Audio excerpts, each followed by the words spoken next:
Dr. Dawson is, oddly enough, the character we know the most history for in the movie, and arguably he's the main character even if he tends to fall more into the background against the much more bombastic personalities of Basil and Radigan.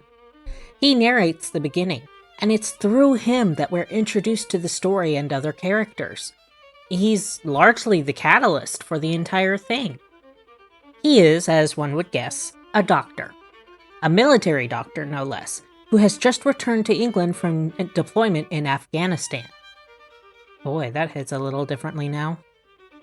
He's probably just on his way home when he comes across Olivia, a little girl crying in the rain all alone because she got lost and her father is missing.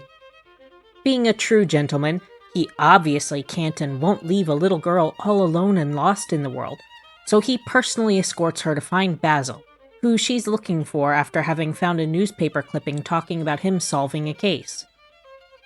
Dr. Dawson is clearly not a fighter.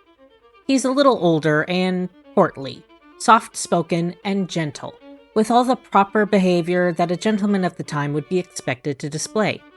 The one and only time we ever see him lose his temper even a little is when Basil has given up and he genuinely believes they're about to die. And it's his words that get Basil's brain going and gets them out of the trap. He's intelligent, obviously, but he's not quite on the same level as Basil. However, he's much better with the social graces, something that Basil is distinctly lacking in, which could be especially problematic in ye olde England where appearances and manners are everything. This is part of why he pairs up so perfectly with Basil. They complement each other.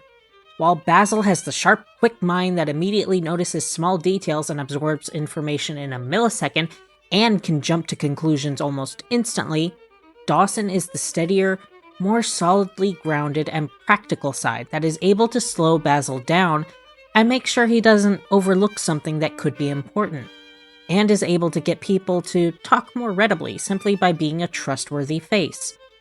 I mean, come on, look at him. Wouldn't you spill your guts to him given half a chance? You know he'd be gentle and understanding and probably would have great advice to give you. Or, if nothing else, he could be a sympathetic ear with a nice cup of tea.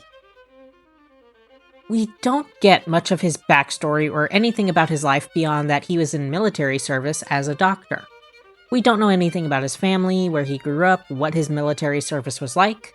Was he ever a field medic, or did he just work in a military hospital? Does he have family somewhere? At his age, most men would be expected to be married and already have children. So did he just never marry? Is he widowed? I never got the chance to read any of the comics or books I heard came out as well, so I don't know if they go more into his backstory there. But if the main media source for a character is a movie or TV show, I don't like having to use external sources for information. If you can't get the information about them from the main source material, as far as I'm concerned, it doesn't exist. It always bothered me when there were characters in a TV show or movie or something that were complete jerks for no reason, or were otherwise just bad characters, or who had barely any character to them at all. And if you say you don't like them, people jump in with, "No, you just don't understand. In this article that was released in a completely different source material on this other website, they explain that..." I don't care. If it's not in the actual media itself, it doesn't count. No one should have to go digging through the writer's Twitter accounts or a bunch of behind-the-scenes nonsense or books that were released separately to find any redeeming qualities or information about a character. When a child watches Beauty and the Beast, it doesn't matter if there's a book somewhere that says Gaston is secretly a vegetarian feminist who is only chasing after Belle so hard because a fortune teller told him that if he didn't marry her, she'd get eaten by a monster. What the movie is saying is that he's a sexist jerk who only wants her because she's beautiful and he thinks he deserves to own her. So that's what that kid is going to believe.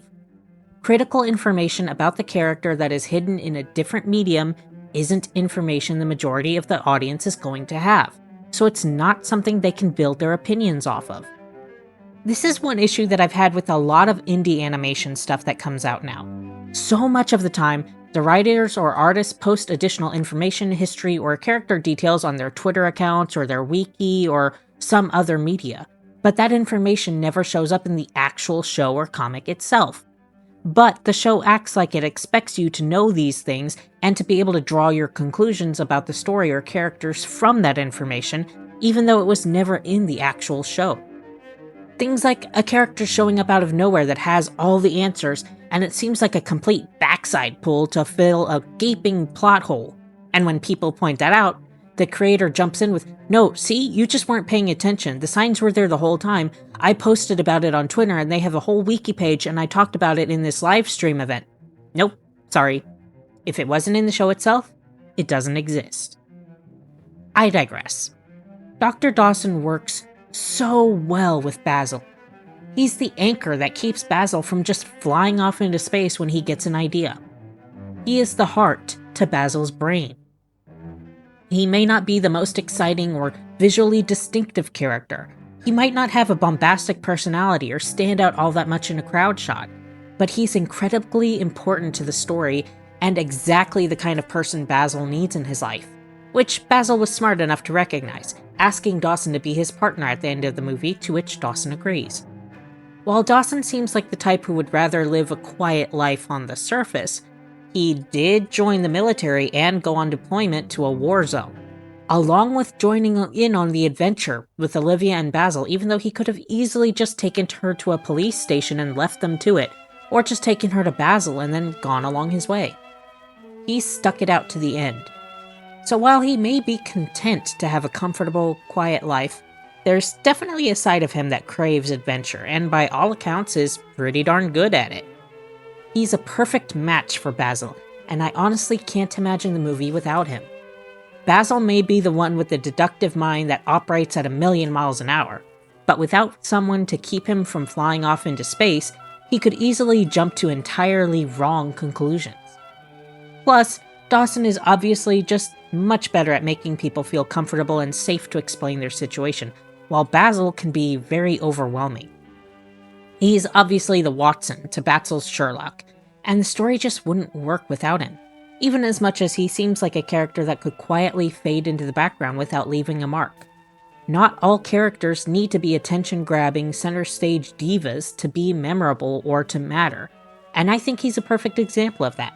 His quiet, stoic, safe nature makes him balance out Basil's erratic, wild, and overwhelming energy that could be exhausting to watch otherwise.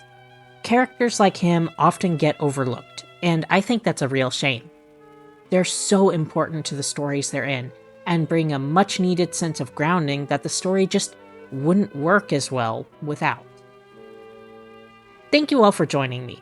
Money has gotten really tight this month with a lot of things that are going on, so as much as I hate to ask, if anyone has a few spare bucks they can toss at my Ko-Fi or Patreon, I would really appreciate it. Remember to take some time for yourself, too. Have a cup of tea, cuddle with a pet, watch a comfort film.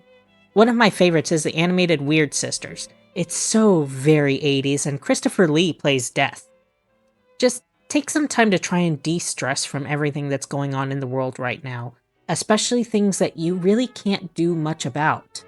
It's no good to you or to anybody else to be freaking yourself out about a situation that you can't change right now. Be safe, stay warm, and I'll see you in the next one.